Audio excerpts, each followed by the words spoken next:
Hey everyone, Scott Jamie from Custom Props, Air Force Lab, and all the forums here. So today we have something I've done before, but you might not have seen it in a while. This is a Darth Vader Empire Strikes Back and Return of the Jedi post-production version.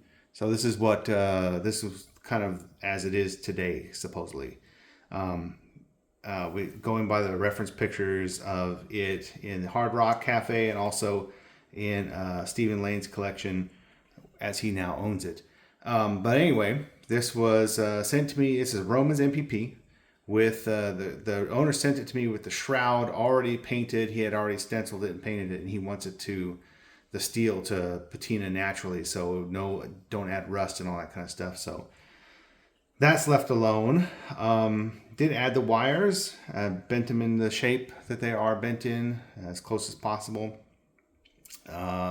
We have a Wanawonga bubble strip, a sloth furnace card, and Wanawonga T-strip with screws and everything. So these screws, I haven't done the screws before on one. I've only done ESBs, so where they didn't have the screws, but this one does. And they're not all the way through the body because this saber has a blade holder and it's going to be installed. So the owner wanted me to be able to take the cap off still, which you can, so that he can insert his fully installed chassis in there and just kind of plug and play. And so it's a little tricky threading these things. They don't thread real well. Just the tolerances are kind of funky, but it cap goes on and everything just fine. We have the broken piece of T-track, which I just added. And I don't know if the camera is going to pick up the weathering real well. Sometimes it shows it as more or less than what your eye really sees.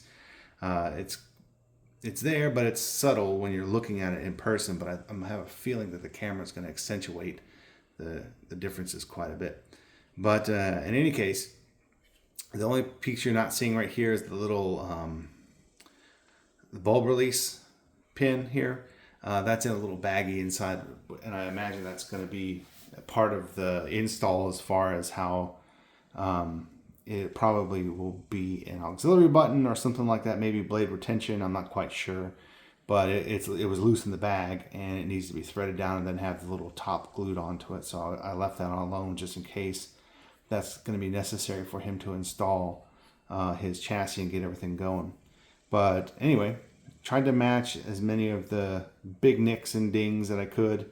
The chrome is actually kind of hard to weather. Chrome is pretty tough plating, but it's pretty cool. Looks pretty good. So this is it. It's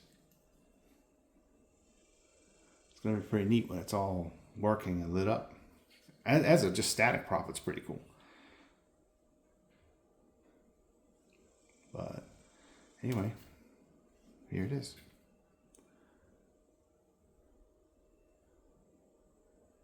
All right, thanks for watching.